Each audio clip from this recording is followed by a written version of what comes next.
भाजपा और कांग्रेस हो जाएं सावधान। दिल्ली में अरविंद केजरीवाल का मेट्रो प्लान। आखिर अरविंद केजरीवाल ने क्यों लिखी पीएम मोदी को चिट्ठी?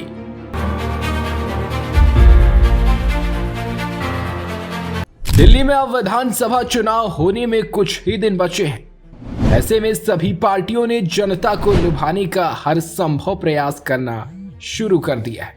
कुछ दिन पहले तक यही लग रहा था कि दिल्ली में भाजपा और आप के बीच कड़ा मुकाबला देखने को मिलेगा, लेकिन कांग्रेस ने एंट्री मारकर मुकाबले को त्रिकोणीय बना दिया है। इसके बाद भी दिल्ली में केजरीवाल की चाल बाकी दोनों पार्टियों की समझ में नहीं आ रही है। केजरीवाल हर दिन कोई ना कोई आउट ऑफ सिलेबस क्वेश्चन लेकर आ जाते हैं और कांग्रेस और भाजपा सोचती रह जाती है।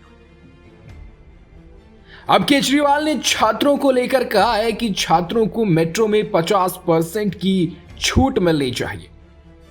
यानी केजरीवाल अभी भी अपनी मुफ्त की रेवड़ी को अपना सबसे बड़ा हथियार मान रहे हैं और एक के बाद एक नई चाल चल रहे हैं। पहले बीजेपी उनकी मुफ्त की रेवड़ी का विरोध करती थी, लेकिन अब वो भी इस काम में अपना हाथ आजमा रहे हैं, क्योंकि उन्हें समझ आ गया है मुफ्त की रेवड़ी से ही दिल्ली में भाजपा वापसी कर सकती है। इसलिए अब जब चुनाव होने को है तब मुफ्त की रेवड़ी पर बात नहीं हो रही है, वरना कुछ दिन पहले तक मुफ्त की रेवड़ी के नाम पर अरविंद केजरीवाल को घेरा जाता था। लेकिन फिलहाल तो तीनों पार्टियों में कंपटीशन चल रहा है कि कौन ज्यादा मुफ्त की रेवड़ी बांट सकता है। अब इसी बीच केजरीवाल ने एक नई चाल चल दी है। अरविंद केजरीवाल ने कहा है कि छात्रों का 50% मेट्रो किराया ही लगना चाहिए। दिल्ली में महिलाओं के लिए फ्री बस करने से केजरीवाल को फायदा हुआ है। ऐसे में केजरीवाल की ये नई चाल उनके काम आ सकती है। वहीं इसके लिए उन्होंने पीएम मोदी को पत्र भी लिखा है, जिसमें केजरीवाल ने कहा है कि दिल्ली में बहुत सारे छात्र मेट्रो का इस्तेमाल करते हैं, लेकिन मेट्रो बहुत महंगी हो गई है।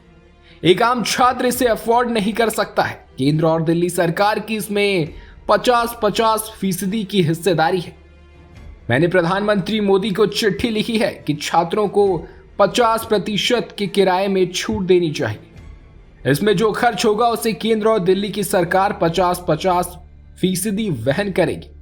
ये जनहित का मामला है, इसे लेकर राजनीति नहीं होनी चाहिए।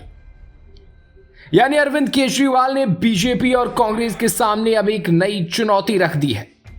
हर दिन केजरीवाल एक प्रेस कॉन्फ्रेंस करते हैं और उसी प्रेस कॉन्फ्रेंस में बीजेपी और कांग्रेस के सामने मुश्किलों का पर्वत खड़ा कर देते हैं। तो अब देखने वाली बात यह होगी कि चिट्ठी का जवाब क्या आता है, आता भी है या नहीं।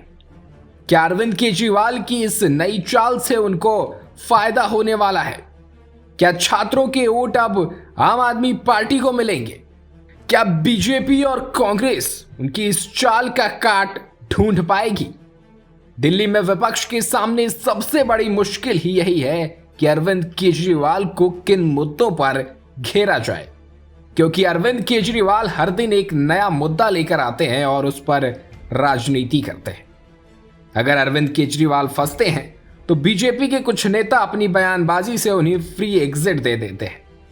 तो देखते हैं केजरीवाल का मेट्रो प्लान कितना काम आएगा दिल्ली दरबार में अरविंद की सरकार बनाने में।